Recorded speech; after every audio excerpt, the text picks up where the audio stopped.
Prelims power play, economic survey அந்த செக்டாரில் we are seeing chapter 6 வந்து பார்க்க போகிறோம். chapter 6 what it deals with அப்படின்னு பார்த்தீங்கன்னா சாப்டரோட பேர் என்னென்னா சோஷியல் இன்ஃப்ராஸ்ட்ரக்சர் அண்ட் எம்ப்ளாய்மெண்ட் அப்படின்றது தான் அந்த சாப்டரோட பேராக வந்திருக்கு. ஸோ சோஷியல் இன்ஃப்ராஸ்ட்ரக்சர் சோஷியல் செக்டாரில் அதாவது இந்த ஹெல்த்து எஜுகேஷனு இந்த மாதிரி விஷயங்களுக்காக வந்து எவ்வளோ ஸ்பெண்ட் பண்ணப்பட்டிருக்கு, எம்ப்ளாய்மெண்ட் பேராமீட்டர்ஸ் எப்படி இருக்குது, எம்ப்ளாய்மெண்ட் க்ரோ ஆகிருக்கா இல்லையா, இல்லை இன் டோட்டலாக சோஷியல் சர்வீஸ் எக்ஸ்பெண்டிச்சர் அப்படின்றது அதோட ட்ரெண்ட்ஸ் என்ன அப்படின்ற மாதிரி தான் வந்து வேறு டிஸ்கஸ். ஸோ வேரியஸ் ஃபேக்டர்ஸ் உலகளாவே லைக் என்டையர் குளோபை பார்த்துருந்தீங்க அப்படின்னா சோஷியல் செக்டார் அப்படின்றது ஓரளவுக்கு கன்சிடரபிளாக அடி தான் வாங்கியிருக்கு அப்படின்ற மாதிரி வந்து வேரியஸ் ரிப்போர்ட்ஸ் வந்து சொல்லிட்டு இருக்கேன். அதுக்கு வந்து வேரியஸ் காரணங்கள் இருக்குது. ஹெல்த்து அடி வாங்குச்சு, அண்ட் எஜுகேஷன் அடி வாங்குச்சு, சோஷியல் செக்யூரிட்டி அடி வாங்குச்சு, ஹியூமன் டெவலப்மெண்ட்டு பயங்கரமான அடி வாங்கியிருக்கு. ஸோ இந்த மாதிரி various sectors social service sectors வந்து பெரிதளவில் வந்து அடி வாங்கியிருக்கு all around the globe. And India is also no exemption. ஒரு சில அடிகள் வாங்கி தான் இருக்கும். But we have bounce back as ஒரு ஃபீனிக்ஸ் எப்படி ஆசிஸ்லேருந்து ரைஸ் ஆகுமோ அந்த மாதிரி வந்து ரைஸ் ஆகிருக்கும். நம்ம வந்து இந்தியா நம்ம என்ன பண்ணுறோம் அப்படின்னு பார்த்தீங்கன்னா we were fixated on long term goals. ரொம்ப லாங் டேர்ம் கோல்ஸ் தான் வந்து ரொம்ப இந்த சப்கா சாத் சப்கா விகாஸ் அப்படின்னு இருக்குது இல்லைங்களா. ஒன்று லைக் அந்த எல்லோரும் ஒன்று சேர்ந்தால் வந்து ஈஸியாக டெவலப் ஆகிடலாம் அப்படின்ற அதோட மீனிங். ஸோ எஸ் அந்த சப்கா சாத் சப்கா விகாஸ் அப்படின்ற கான்செப்ட் மூலயமா வந்து long term goals to human development தான் வந்து நம்ம இந்தியன் கவர்மெண்ட் ரொம்ப நல்லாவே வந்து அந்த டார்கெட்டில் விஷனாக வந்து வச்சுருக்காங்க. ஸோ எஸ் அண்ட் அகெயின் அந்த சோஷியல் இதில் வந்து என்னென்ன டெவலப்மெண்ட்ஸ் இருக்குது அப்படின்னு தான் வந்து பார்க்க போகிறோம். ஸோ எஸ் ஃபர்ஸ்ட் எடுத்தோடனே we have share of expenditure on health. Total social service எக்ஸ்பெண்டிச்சரில் share of expenditure on health எப்படி இருந்தது அப்படின்னு தான் வந்து பார்க்க போகிறோம். எஸ் ஃபார் எக்ஸாம்பிள் 100 ரூபா வந்து டோட்டல் சோஷியல் சர்வீஸ் இதுவாக இருக்குது அப்படின்னா அதில் ஹெல்த்துக்கு எவ்வளோ செலவு பண்ணியிருக்காங்க அப்படின்றதான் வந்து பார்க்க போகிறோம். ஸோ எஸ் லாஸ்ட் இயரை விட இந்த இயர் வந்து அதிகமாகவே வந்து செலவு பண்ணியிருக்காங்க நம்மளோட கவர்மெண்ட் அப்படின்றது. ஸோ லாஸ்ட் இயர் இந்த சென்ஸ் ஃபினான்ஷியல் இயர் 2019 2.1% வந்து 21% வந்து it was spend for health. அதாவது 100 ரூபா வந்து டோட்டல் சோஷியல் சர்வீஸ் இந்த மற்ற சோஷியல் சர்வீஸ் இருக்குல்ல, சோஷியல் செக்யூரிட்டி தர்றது, எஜுகேஷன், இந்த மாதிரி ஹியூமன் டெவலப்மெண்ட், இந்த மாதிரி எக்கச்சக்கமான சோஷியல் சர்வீஸ்க்கு வந்து 100 ரூபா செலவு பண்ணாங்க அப்படின்னா டோட்டலாக இருக்க எல்லா சோஷியல் சர்வீஸ்க்கும் ஹெல்த்துக்கு மட்டுமே வந்து 21 ரூபா வந்து செலவு பண்ணியிருக்காங்க. So 21% of total expenditure on social services have gone to health in financial year 2019. ஆனால் இப்போது இந்த கரண்ட் பீரியட் ஃபினான்ஷியல் இயர் 2023 26%, 100 rupeesனா 26% வந்து it is going towards health.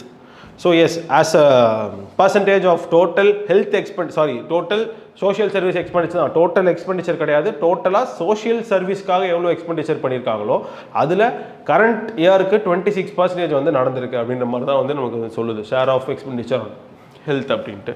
So health expenditure as a percentage of GDP, health expenditure as a percentage of GDP அப்படின்னு வரும்போது ஜிடிபியில் எத்தனை percent வந்து ஹெல்த்துக்காக செலவு பண்ணியிருக்காங்க அதான் வந்து பார்க்க போகிறோம். ஸோ திஸ் கரண்ட் இயரில் வந்து 2.1% வந்து பட்ஜெட் பண்ணப்பட்டிருக்கு. 2.1% ஆஃப் ஜிடிபி வந்து பட்ஜெட் பண்ணப்பட்டிருக்கு. இது லாஸ்ட் இயரை விட வந்து ஒரு 0.1% கம்மி தான். ஃபினான்ஷியல் இயர் 22 2.2% ஆஃப் ஜிடிபி வந்து we spend towards health. But today in this budgeted இந்த இப்போ பட்ஜெட் பண்ணப்பட்டிருக்க இந்த ஃபினான்ஷியல் இயரில் 2.1% தான் வந்து we are spending for 2.1% of GDP தான் வந்து we are spending for health sector அப்படின்ற மாதிரிமே வந்து இருக்குது. ஸோ டோட்டலாக பார்த்தீங்கன்னா டோட்டலாக as a percentage of total social service எக்ஸ்பெண்டிச்சராக பார்த்தீங்கன்னா it has increased. As a percentage of ஜிடிபியாக பார்த்தீங்கன்னா ஹெல்த் எக்ஸ்பெண்டிச்சர் அப்படின்றது 0.1% வந்து கம்மியாக இருக்குது. So yes that is what that is. And இந்த என்ஹெச்பி அப்படின்றது வந்து இந்த நேஷனல் ஹெல்த் பாலிசி, நம்மளோட நேஷனல் ஹெல்த் பாலிசி 2017 கொண்டு வரப்பட்டது. ஸோ என்ன சொல்லுது அப்படின்னு பார்த்தீங்கன்னா 2.5% ஆஃப் ஜிடிபி என்ன சொல்லுதுன்னு பார்த்தீங்கன்னா 2.5% ஆஃப் ஜிடிபிக்கு வந்து yes will have to do 2.5% of ஜிடிபிக்கு வந்து நம்ம ஹெல்த் பட்ஜெட்டை கொண்டு போகணும் அப்படின்ற மாதிரி வந்து சொல்லியிருக்கேன். அதை நோக்கி தான் வந்து நம்ம பயணமும் வந்து பண்ணிகிட்டு இருக்கோம். So yes that is what health is all about. And HD parameters அப்படின்னா ஹியூமன் டெவலப்மெண்ட் பேராமீட்டர்ஸ் அப்படின்ட்டு. ஹியூமன் டெவலப்மெண்ட் பேராமீட்டர்ஸ் எப்படி இருக்குது குளோபலாக பார்த்தீங்கன்னா கிட்டத்தட்ட ஹியூமன் டெவலப்மெண்ட் அப்படின்றது வந்து ஒரு பெரிய அடி தான் வந்து வாங்கியிருக்கு குளோபல் லெவலில் பார்க்கையிலேயே. அண்ட் எந்த அளவுக்கு அப்படின்னு பார்த்தீங்கன்னா கிட்டத்தட்ட 90% ஆஃப் தி கண்ட்ரீஸில் 2020 அண்ட் 2021 அது மட்டுமே இல்லாமல் 21-22 இந்த 2 வருஷங்களில் வந்து ஹியூமன் டெவலப்மெண்ட் 90% கண்ட்ரீஸில் வந்து கம்மி தான் வந்து ஆயிருக்கு. ஸோ எஸ், அந்த அளவுக்கு வந்து குளோபல் ஹியூமன் டெவலப்மெண்ட் அப்படின்றது வந்து போராக இருந்தது. அண்ட் அது மட்டுமே இல்லாமல் இந்தியா வந்து ஹியூமன் டெவலப்மெண்ட் இண்டெக்ஸில் 132nd பொசிஷனில் இருக்கும் அவுட் ஆஃப் 191. அண்ட் அது மட்டுமே இல்லாமல் global gender index, so gender inequality index அப்படின்னு ஒரு இண்டெக்ஸ் இருக்குது. அந்த இண்டெக்ஸில் 122nd பிளேஸ் வந்து ப்ளே பண்ணியிருக்கோம். அண்ட் இந்த 122nd பிளேஸ் நம்ம இந்தியா எடுத்த ஸ்கோர் அப்படின்றது ஏஷியன் ரீஜனில் அதிகமாக தான் இருக்குது, ஏஷியன் ரீஜனை விட வந்து அதிகமாக தான் இருக்குது. And it is slight bit closer to global average global average கொஞ்சோண்டு கம்மியாக இருக்குது. அண்ட் ஏஷியன் ரீஜனோட ஆவரேஜை விட அதிகமாகவே தான் வந்து இருக்குது இந்தியாவோட scoring when it comes to the gender inequality index அப்படின்றது. So this is what HT parameters is. So UNDP multidimensionally poverty index அப்படின்னு ஒரு இண்டெக்ஸ் வந்து ரிலீஸ் பண்ணப்படுது இல்லைங்களா UNDPனால். ஸோ அந்த ரிப்போர்ட் என்ன சொல்லுது அப்படின்னு பார்த்தீங்கன்னா இந்தியாவில் 16.4% மக்கள் வந்து they are multidimensionally poor. Multiple டிமென்ஷன்ஸில் தே ஆர் இன் பாவர்ட்டி அப்படின்ற மாதிரி வந்து அந்த மல்டிடிமென்ஷனல் பாவர்ட்டி இண்டெக்ஸ் அப்படின்ற சொல்லியிருக்கு. எவ்வளோ மக்கள் அப்படின்னு பார்த்தீங்கன்னா 16.4%.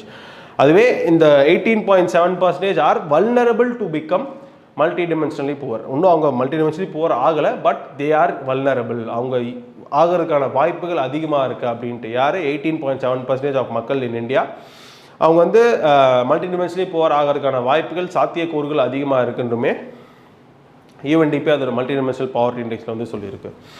S, moving on to the next topic, you have AD program. AD program அப்படின்றது is known as the aspirational districts program அப்படின்னு வந்து சொல்லுவாங்க. ஆஸ்பிரேஷனல் டிஸ்ட்ரிக்ட்ஸ் ப்ரோக்ராம் 117 டிஸ்ட்ரிக்ஸில் வந்து பைலட்டாக வந்து 117 டிஸ்ட்ரிக்ஸில் வந்து ஸ்டார்ட் பண்ணப்பட்ட இந்த ஆஸ்பிரேஷனல் டிஸ்ட்ரிக்ட்ஸ் ப்ரோக்ராம் அப்படின்ட்டு. ஸோ அவங்களோட பர்ஃபார்மன்ஸ் பற்றி வந்து எக்கனாமிக் சர்வேல வந்து கொடுத்துருக்காங்க. என்ன சொல்லியிருக்காங்க அப்படின்னு பார்த்தீங்கன்னா ஹெல்த்தாக இருக்கட்டும், இல்லை ஃபைனான்ஷியல் இன்க்ளூஷனாக இருக்கட்டும், இந்த மாதிரி வேரியஸ் பேராமீட்டர்ஸில் வந்து ஆஸ்பிரேஷனல் டிஸ்ட்ரிக்ட்ஸ் வந்து தனித்து நிற்கிறாங்க. அவங்க வந்து ஒரு பயங்கரமான இம்ப்ரூவ்மெண்ட்டை வந்து பண்ணியிருக்காங்க அப்படின்ற மாதிரி சொல்லப்பட்டிருக்கு. அண்ட் அது மட்டுமே இல்லாமல் கவர்னன்ஸ், ஆஸ்பிரேஷனல் டிஸ்ட்ரிக்ஸில் கவர்னன்ஸ்னு எடுக்கும்போது ஆஸ்பிரேஷனல் டிஸ்ட்ரிக்ஸ் தான் வந்து they are templates, they are role models, they are moral exemplars for good governance அப்படின்ற மாதிரியுமே வந்து சொல்லப்பட்டிருக்கு அவங்களோட எக்கனாமிக் சர்வேல. ஸோ ஆஸ்பிரேஷனல் டிஸ்ட்ரிக்ட் ப்ரோக்ராமில் 117 டிஸ்ட்ரிக்ஸ் இருக்குது. அண்ட் அவங்களோட பர்ஃபார்மன்ஸ் பற்றி தான் வந்து சொல்லப்பட்டிருக்கு. ஹெல்த்தில் எப்படி பண்ணியிருக்காங்க, ஹெல்த்தில் இம்ப்ரூவ்மெண்ட் இருக்குது, ஃபைனான்ஷியல் இன்க்ளூஷனில் இம்ப்ரூவ்மெண்ட் இருக்குது, அண்ட் இதுலேயுமே வந்து இம்ப்ரூவ்மெண்ட் இருக்குது குட் கவர்னன்ஸில். இன்ஃபேக்ட் குட் கவர்னன்ஸ்க்கான டெம்ப்ளேட்டாகவே வந்து ஆஸ்பிரேஷனல் டிஸ்ட்ரிக்ஸ் தான் இருக்குது அப்படின்ற மாதிரி வந்து சொல்லியிருக்காங்க. ஸோ இந்த ஆஸ்பிரேஷனல் டிஸ்ட்ரிக்ஸ் அதோட சக்ஸஸை தொடர்ந்து அதை பார்த்து வந்து ஒரு 2-3 அதே மாதிரி வந்தக்கூடிய 2 ப்ரோக்ராம்ஸ் ஒன்று வந்து இருக்குது. அதுதான் வந்து இந்த Utkarsh program and aspirational blocks program அப்படின்ட்டு. Utkarsh program and aspirational blocks program 2 program. Aspirational districts அதே மாதிரி வந்தக்கூடிய ஒரு சில ப்ரோக்ராம்ஸ் தான் வந்து அது. So yes, moving on to labour எப்படி இருந்தது, லேபர் கோட் கிட்டத்தட்ட லேபர் கோட்ஸ் வந்து 4 லேபர் கோட் வந்து கொடுத்துருந்தாங்க இல்லைங்களா, கண்ட்ரவர்ஸில் பார்த்துருப்போம். எஸ், லேபர் கோட் வந்து டிராஃப்ட் ரூல்ஸ் ஸ்டேட்ஸ் வந்து 25 ஸ்டேட்ஸ் கிட்டே வந்து அது லேபர் கோடுக்கான டிராஃப்ட் ரூல்ஸை வந்து எடுத்துகிட்டு வந்துட்டாங்க. ஸோ அது வந்து இம்ப்ளிமெண்டேஷன் வந்து ஃபுல் ஃபோர்ஸில் இருக்குது அப்படின்ற மாதிரி தான் வந்து எக்கனாமிக் சர்வே சொல்லியிருக்கு. அண்ட் அது மட்டுமே இல்லாமல் மினிஸ்ட்ரி ஆஃப் லேபர் அப்படின்றவங்க வந்து இந்த ஈ-ஷ்ரம் போர்ட்டல்னு ஒரு போர்ட்டல், ஈ-ஷ்ரம் போர்ட்டல் அப்படின்னு ஒரு போர்ட்டல் வந்து புதுசாக எடுத்துகிட்டு வந்திருக்காங்க.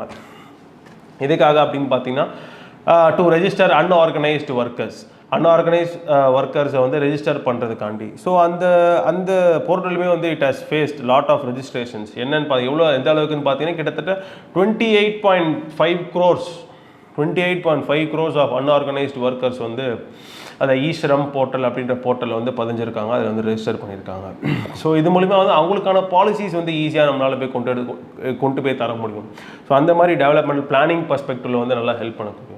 ஸோ லேபர் பொறுத்தையில் அந்த 2 டெவலப்மெண்ட்ஸ் தான் வந்து இருந்தது. லைக் ஈ-ஷ்ரம் போர்ட்டலும் லேபர் கோட்ஸ் வந்து இம்ப்ளிமெண்டேஷன் வந்து நல்லா நடந்துகிட்டு இருக்கு. கிட்டத்தட்ட ஏறத்தாழ ஒரு 25 ஸ்டேட்ஸில் வந்து அதுக்கான டிராஃப்ட் ரூல்ஸ் வந்து எடுத்துகிட்டு வரப்பட்டிருக்கு அப்படின்ற மாதிரி சொல்லப்பட்டிருக்கு. Yes, moving on to employment trends. So employment trends அப்படின்னு வரும்போது எம்ப்ளாய்மெண்ட் எப்படி இருந்தது, எம்ப்ளாய்மெண்ட் மாறுச்சா இல்லையா, எம்ப்ளாய்மெண்ட் ரேட் அதிகமாச்சா இல்லையா அப்படின்றது தான் வந்து பார்ப்போம். ஸோ எஸ், எம்ப்ளாய்மெண்ட் அப்படின்னு வரும்போது we can discuss it in two heads. என்னென்ன ஹெட்ஸ் அப்படின்னு பார்த்தீங்கன்னா, ஒன்று வந்து it is the demand side and இன்னொன்று வந்து இட் இஸ் சப்ளை சைட்.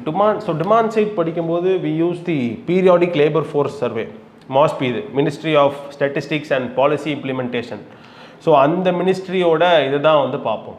அந்த மினிஸ்ட்ரியால் ரிலீஸ் செய்யக்கூடிய பீரியாடிக் லேபர் ஃபோர்ஸ் சர்வே அப்படின்னு ஒரு சர்வே, அந்த வச்சு தான் வந்து நம்மளோட டிமாண்ட் சைடை வந்து பார்ப்போம். ஸோ அந்த சர்வே, அந்த டிமாண்ட் சைடு அதெல்லாம் என்ன சொல்லுது அப்படின்னு பார்த்தீங்கன்னா, labour markets in India pre pandemic, pre கோவிடுக்கு முன்னாடி எப்படி இருந்ததோ, பேண்டமிக் வர்றதுக்கு முன்னாடி நம்மளோட லேபர் மார்க்கெட்ஸ் எப்படி இருந்ததோ அந்த அளவுக்கு நம்ம வந்து ரிகவர் ஆகிட்டோம்.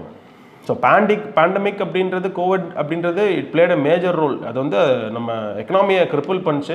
At the same time labour மார்க்கெட்ஸை வந்து அடியோட அழிச்சிருச்சு. லைக் அந்த அளவுக்கு ஒரு இம்பாக்ட் வந்து இருந்தது. எக்ஸாஜரேஷன் தான், அந்த அளவுக்கு அதோட இம்பாக்ட் வந்து இருந்தது அப்படின்ற மாதிரி வந்து சொல்லிட்டு இருக்கோம். ஸோ எஸ், ப்ரீ பேண்டமிக் லெவல்ஸை விட, ப்ரீ கோவிட் லெவல்ஸை விட லேபர் மார்க்கெட்ஸ் அப்படின்றது இன்றைய அளவில் வந்து ரிகவர் ஆயிடுச்சு. டு தட் எக்ஸ்டென்ட் வந்து ரிகவர் ஆயிடுச்சு அப்படின்ற மாதிரி தான் வந்து சொல்லப்பட்டிருக்கு. அண்ட் அது மட்டுமே இல்லாமல் இம்ப்ரூவ்மெண்ட் இன்